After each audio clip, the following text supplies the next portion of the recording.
आज का हमारा जो टॉपिक है वो क्या है? क्षारक। हम अम्ल, क्षारक व लवण पढ़ रहे थे। जो आज हम पढ़ेंगे वो पढ़ेंगे क्षारक टॉपिक।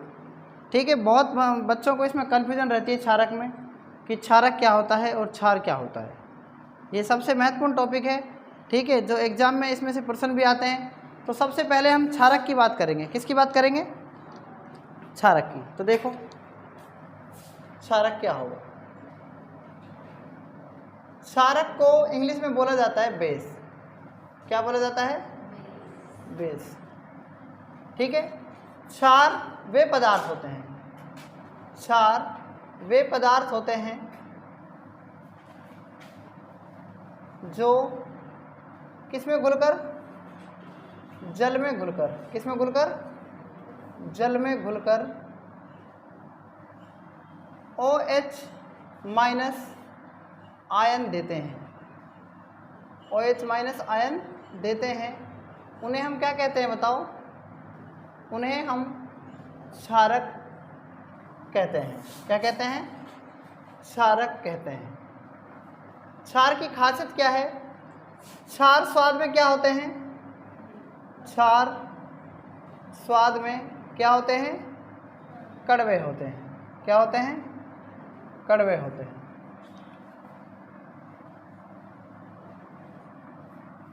ठीक है, क्षार स्वाद में क्या होते हैं?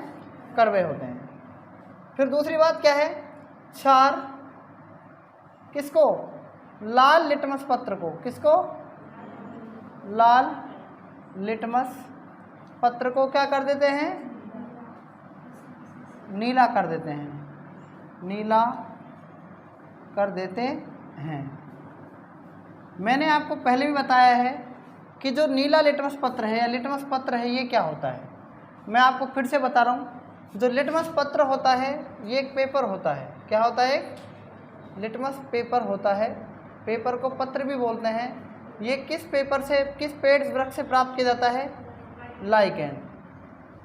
लाइकेन नामक पौधे से प्राप्त किया जाता है। लाइकेन नामक पौधा होता है, उससे ये प्राप्त किया जाता है। इसको हम लिचेन भी बोलते हैं। क्या बोलते हैं? लिचेन भी बोलते हैं। ठीक है, और याद रखना क्षार जो होते हैं उनका पीएच मान, क्षार का पीएच मान किससे? 7+ से और 14 तक होता है।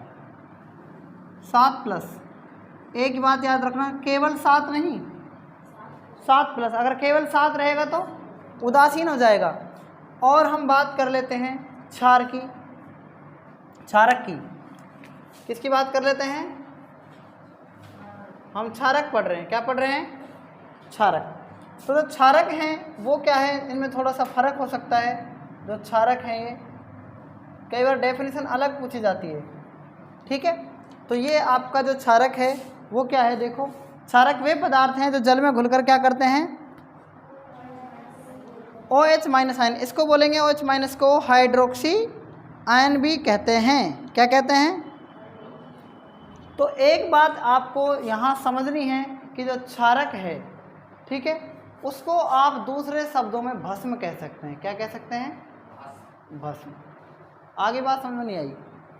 ठीक है, क्षारक को दूसरे शब्दों में क्या कह सकते हैं? भस्म कह सकते हैं। क्या कह सकते हैं? भस्म कह सकते हैं। एक बात याद रखना है आपको कि जो इसमें क्या होता है, क्षार में एक जोड़ा इलेक्ट्रॉन त्यागने की प्रवृत्ति होती है और जो क्षारक है वो क्या करेगा? अम्ल से रिएक्शन करेगा। किससे? तो ये क्या बना देगा बताओ आप?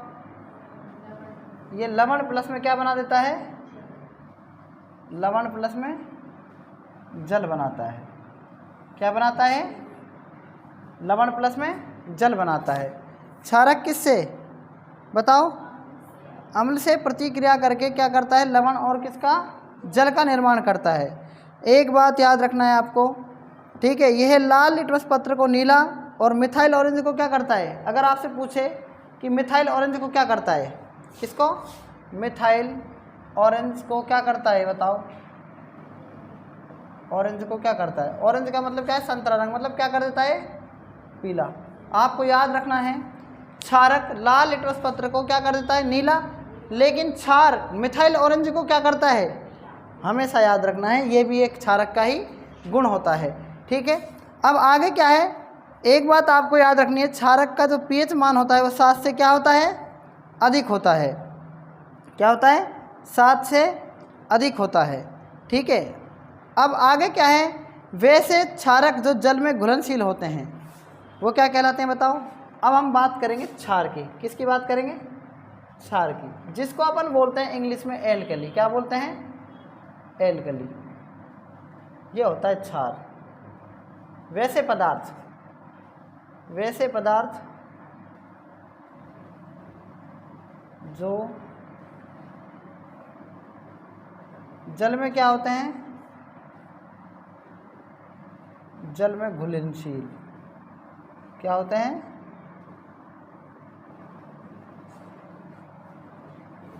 होते हैं, उन्हें क्या कहते हैं बताओ, उन्हें क्या कहते हैं, क्षार कहते हैं। ठीक है, ऐसे पदार्थ जो जल में क्या होते हैं, घुलनशील होते हैं, उन्हें हम क्या कहते हैं बताओ। मतलब क्षारक जो होते हैं, क्षारक क्या है, जल में घुल जाएं।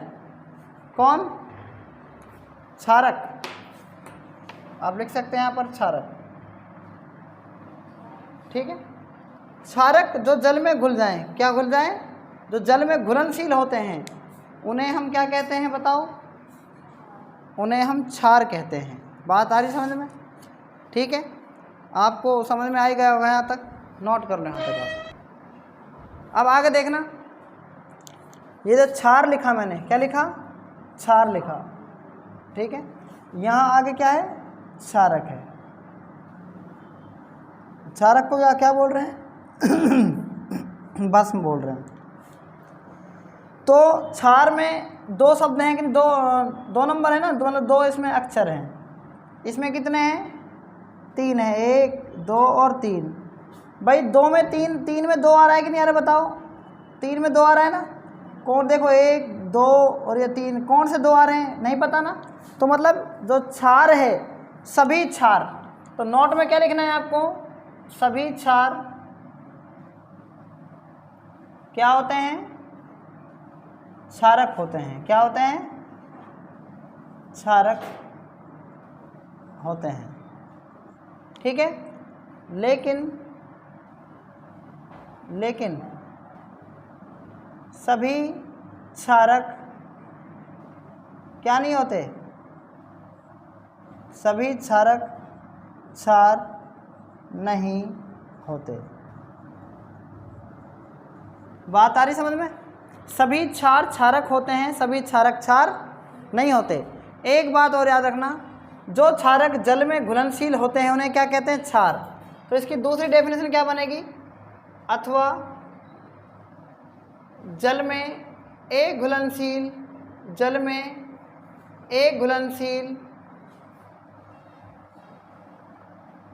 जल में एक घुलनशील क्षारक क्या कहलाते हैं, क्षारक कहलाते हैं।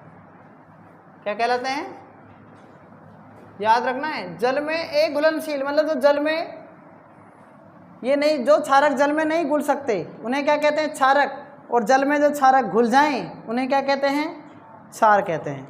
ठीक है ना, ये बात आपको समझ में आ गई होगी। और मैंने आपको बताया कि क्षारक जो होते हैं या क्षार जो होते हैं वो क्या करते हैं, OH माइनस आयन उत्पन्न करते हैं। ठीक है, क्या करते हैं, OH माइनस आयन, जिसे हम हाइड्रोक्सी आयन भी कहते हैं। ये मैंने आपको बहुत पहले अभी बता दिया था। ठीक है, यहाँ तक आप नोट कर सकते हैं और आगे नोट करने के बाद देखेंगे। आगे है अब जो क्षारक या भस्म से संबंधित जो अवधारणाएं हैं। मतलब पहला है इसमें अवधारणा आर्हेनियस का आयनिक सिद्धांत, ब्रोंस्टेड लोरी का सिद्धांत, लिविस का इलेक्ट्रॉनिक सिद्धांत। मतलब क्षारक की अलग अलग परिभाषा दी इन तीनों वैज्ञानिकों ने। ठीक है, वो होती है आधुनिक या मतलब आज की जो संबंधित अवधारणा है वो।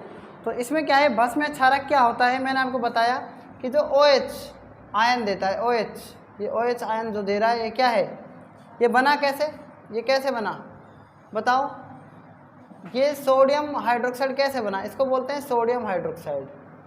ये अम्लीय क्षारक के क्या हैं, ये सोडियम हाइड्रोक्साइड। इसको क्या बोलेंगे, पोटेशियम हाइड्रोक्साइड, क्या बोलेंगे, और इसे बोलेंगे क्या, milk of magnesia, milk of magnesia. इसे क्या बोलेंगे, कैल्शियम हाइड्रोक्साइड, हाइड्रोक्साइड। और इसको बोलते हैं चूने का पानी भी बोलते हैं, या फिर इसको चूने का पानी, या एक तरीके से इसको हम मतलब बिना या भुजा हुआ चूना बोलेंगे, या बिना भुजा बोलेंगे, भुजा हुआ चूना भी बोलते हैं इसको, क्या बोलते हैं, भुजा हुआ चूना भी बोला जाता है, कई नाम है इसके, ठीक। लेकिन आप याद रखना कि आरएनएस का आयनिक सिद्धांत क्या कहता है, ठीक है। इस सिद्धांत के अनुसार, इस सिद्धांत के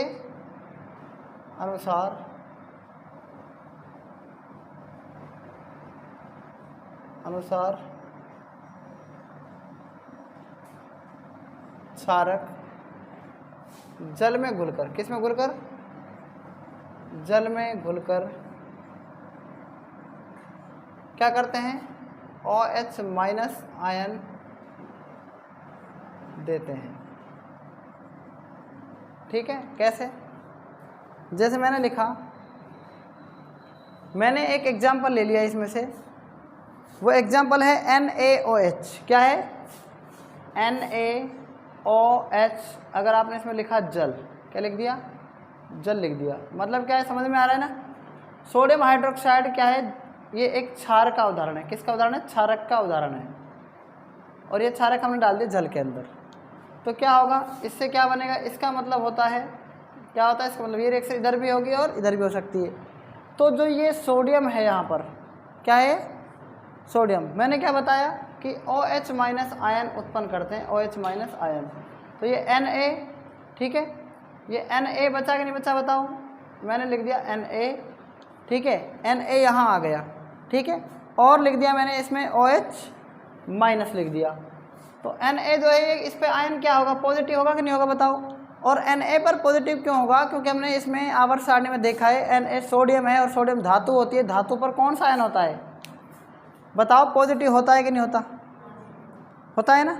तो इसीलिए Na पर क्या आएगा, पॉजिटिव, क्योंकि ये है जल में घुलकर कौन सा आयन देते हैं, OH माइनस आयन देते हैं, तो इसलिए इसको आरएनएस का आयनिक सिद्धांत कहा जाता है। अब तुम सोच रहे होंगे कि आपके दिमाग में ये और आ रहा होगा, ये जल, जब जल में ये घुला तो यहाँ पर क्या बच गया, एक प्लस में और क्या बच रहा है, यहाँ पर H2O जल बच रहा है कि नहीं बच रहा बताओ, बच रहा है ना, तो इसको हम H2 ऐसा अलग भी लिख सकते हैं, ठीक है। ये होता है आरएनएस का आयनिक सिद्धांत। अब आगे क्या है, आगे है ब्रोंस्टेड-लोरी का सिद्धांत, ब्रोंस्टेड-लोरी का सिद्धांत। तो ब्रोंस्टेड-लोरी का जो सिद्धांत है वो क्या है, उसको हम देखेंगे। ब्रोंस्टेड-लोरी का सिद्धांत क्या है, देखो उसको। इस सिद्धांत के अनुसार, इस सिद्धांत के अनुसार क्षारक जल में घुलकर, किस में घुलकर, या फिर अपन लिख सकते हैं इस सिद्धांत के अनुसार क्षारक क्या होते हैं, प्रोटॉन क्या होते हैं, ग्राही होते हैं, क्या होते हैं, प्रोटॉन ग्राही होते हैं। अभी आपने देखा होगा, मैंने आपसे कहा कि जो OH है, OH पर कौन सा आयन होता है बताओ, प्रोटॉन ग्राही का मतलब प्रोटॉन ग्रहण करते हैं, ठीक है। तो OH पर कौन सा आयन है बताओ, OH पर है माइनस आयन, क्या है, और प्लस में मैंने बताया जो H है, क्या है यहाँ पर, ये H, और H क्या है यहाँ पर, प्लस है कि नहीं बताओ। तो इधर जाकर ये क्या बनेगा बताओ, H2O बनेगा कि नहीं बनेगा बताओ, और इधर आकर क्या बनेगा, ये खुल जाएगा, तो वहाँ पर जल बन रहा है कि नहीं बन रहा, जल बन रहा है ना वहाँ पर, ठीक है। अब उसके बाद यहाँ पर और भी एग्जाम्पल हैं बहुत सारे, ठीक है, और भी एग्जाम्पल हैं, तो अपन यहाँ पर ये सारे एग्जाम्पल ले सकते हैं। फिर तीसरा आता है लिविस का इलेक्ट्रॉनिक सिद्धांत, ठीक है। इलेक्ट्रॉनिक सिद्धांत किसका? लिविस का इलेक्ट्रॉनिक सिद्धांत क्या कहता है? इस सिद्धांत के अनुसार क्षारक क्या हैं? वे पदार्थ हैं जिसमें इलेक्ट्रॉनों के एक लोन पेयर प्रदान करने की क्षमता रहती है। एक लोन पेयर प्रदान करने की जो कैपेसिटी होती है, कैपेसिटी का मतलब कैपेसिटी होती है, वो क्या कहलाते हैं?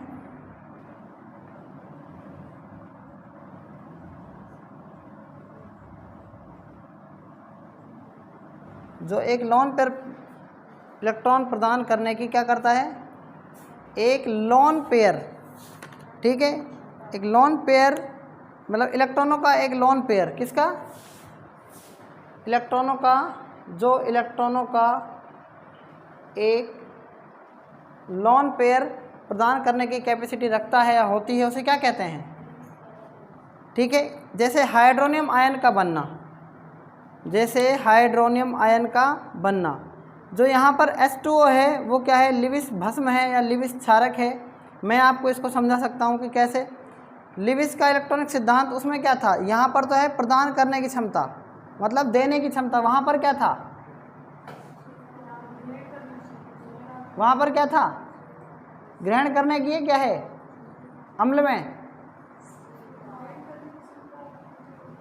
ग्रहण करने की क्षमता, त्यागने की क्षमता है। हाँ, मतलब क्या है इसका? स्वीकार करने की, इसका उल्टा है बिल्कुल, वहाँ पर इनका उल्टा है वहाँ पर, ठीक है। अब एक बात आपको ख़ास तौर से जो सुननी है और समझनी है वो क्या है? मैंने वहाँ पर लिखा कैल्शियम हाइड्रोक्साइड, और कैल्शियम हाइड्रोक्साइड का मतलब होता है चूने का पानी। ये क्या काम आता है यहाँ पर बताओ? NaOH तो बोलते हैं कास्टिक सोडा, कास्टिक सोडे को सोडियम हाइड्रोक्साइड, जो मैं आपको ये बता रहा हूँ कास्टिक सोडा। और जो पोटेशियम हाइड्रोक्साइड होता है, इसको याद रखना, कहाँ पर यूज किया जाता है इसको? नहाने का साबुन बनाने में, नहाने का साबुन। सोडियम हाइड्रोक्साइड को क्या बोलते हैं? Caustic soda. क्या बोलते हैं इसको? कास्टिक सोडा भी बोलते हैं इसको। कास्टिक सोडा आप जानते हैं कहाँ काम आता है? इसको बोलते हैं मिल्क ऑफ मैग्नीशिया। क्या बोलते हैं? Milk of magnesia, magnesium hydroxide. ये कहाँ काम आता है? पेट की अम्लता को दूर करने में। एक होता है कैल्शियम हाइड्रोक्साइड, मतलब घरों को पोतने में, जल को मृदु बनाने में, चमड़े के ऊपर का बाल साफ करने में, मिट्टी की अम्लता दूर करने में, जलन पर मरहम पट्टी करने में और ब्लीचिंग पाउडर बनाने में, इन सब का यूज होता है। किसका? कैल्शियम हाइड्रोक्साइड, CaOH2 का। देखो आपको थोड़ी दिक्कत इसलिए आ सकती है इसमें, मेन जो होता है, एक तो होता है जल में विलय। क्या होता है? जो जल में घुल जाता है। अब हम इसमें सीखेंगे आगे चलकर कि जो क्षारक है वो जल में घुलते कौन से हैं और जल में कौन से नहीं घुलते हैं। इसलिए जल में घुलने के आधार पर और नहीं घुलने के आधार पर, मतलब अगर हम कहें तो क्षारक दो प्रकार के होते हैं। मैंने आपको बताया क्षारक क्या हैं, क्षारक किसे कहते हैं? क्षारक वे पदार्थ हैं जो जल में घुल जाते हैं, और क्षारक वे पदार्थ हैं जो जल में नहीं घुलते। जल में जो घुल जाते हैं उन्हें हम क्या कहते हैं? जल में घुलनशील क्षारक क्या कहलाते हैं? क्षारक कहलाते हैं। जल में एक घुलनशील क्षारक क्षार कहलाते हैं। बात मेरी समझ में आ रही है? क्षारक जो है, क्षारक की अगर मैं बात करूं तो मैंने आपको बताया कि जो जल में घुलनशील क्षारक हैं वो क्षारक कहलाते हैं, और जल में एक घुलनशील क्षारक क्या कहलाते हैं?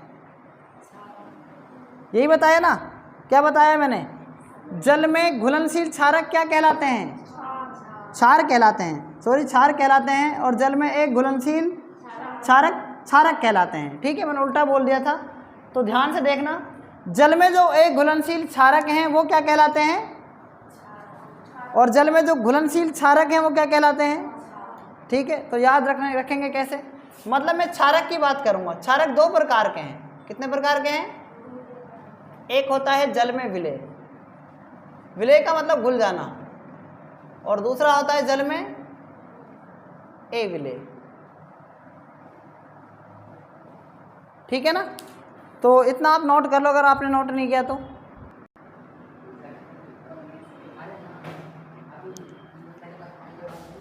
देखो मैं आपको बता रहा था क्षारक। अभी आपने पढ़ा कि जो क्षारक, अगर जल, ये क्षारक है मान लो, इसके अंदर, इस पानी के अंदर क्या है, ये पानी है, मतलब जल है। अब मैंने इसमें डाल दिया क्षारक। क्या डाल दिया?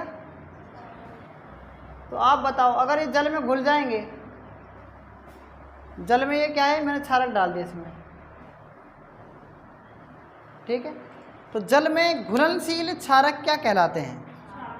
क्षारक कहलाते हैं। जल में घुलनशील क्षारक क्या कहलाते हैं? क्षार कहलाते हैं। ठीक, आगे बात समझ में। मान लो ये क्या है, ये क्या है, इसमें जल है। ठीक है, ये जल है इसके अंदर, और ये क्षारक डाला मैंने इसमें। इसमें तो घुले नज़र आ रहे हैं ना आपको, लेकिन इसमें क्या है, घुल नहीं रहे हैं, अलग अलग दिख रहे हैं, क्षारक भी और। तो ये क्या है, एक घुलनशील है, इसको क्या बोलेंगे? क्षारक। मतलब जल में आप कितना ही क्षारक को घोल लो, तो ये क्षारक घुल ही नहीं रहे, तो क्षारक ही रह गए ना। मान लो अपन कंकड़ों को मतलब उसमें घोल दो पानी में, तो वो कंकड़ तो घुल ही नहीं रहे, तो कंकड़ ही रहेंगे ना, दिखेंगे ना आपको। और जल में अगर मान लो क्षारक घुल गए तो क्या बन गए? क्षार बन गए। तो ये वैसे हैं, क्षारक दो प्रकार से हैं कि जल में विलेय और जल में अविलेय। एक बात समझ में आ गई आपको? ठीक है ना। तो ये जल में घुलनशील क्या है, क्षारक क्या है? क्षार हैं। और जल में घुलनशील क्षारक क्या है? क्षारक हैं। चलो आगे देखो, जो क्षार होते हैं ना, क्षार या क्षारक, वो दो प्रकार के होते हैं वैसे। एक तो होता है प्रबल, क्या होता है? प्रबल क्षार। और एक होता है दुर्बल क्षार। तो देखो प्रबल का मतलब क्या है? प्रबल का मतलब क्या है? अधिक OH प्लस, या सॉरी अधिक OH माइनस आयन उत्पन्न करने वाले, आयन उत्पन्न करने वाले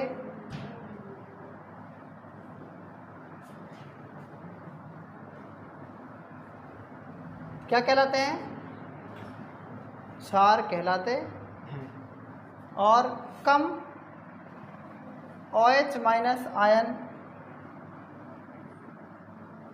उत्पन्न करने वाले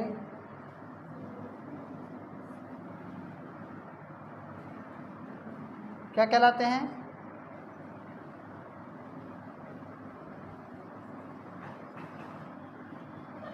क्या कहलाते हैं? दुर्बल क्षार, क्षार कहलाते हैं। आगे बात समझ में। प्रबल, दुर्बल का मतलब कम और प्रबल का मतलब अधिक, तो समझ में आ ही गया होगा आपको। ये कल मैंने आपको बताया था। ठीक है ना। आज तक इतना ही, बाकी हम कल पढ़ेंगे। तब तक के लिए धन्यवाद।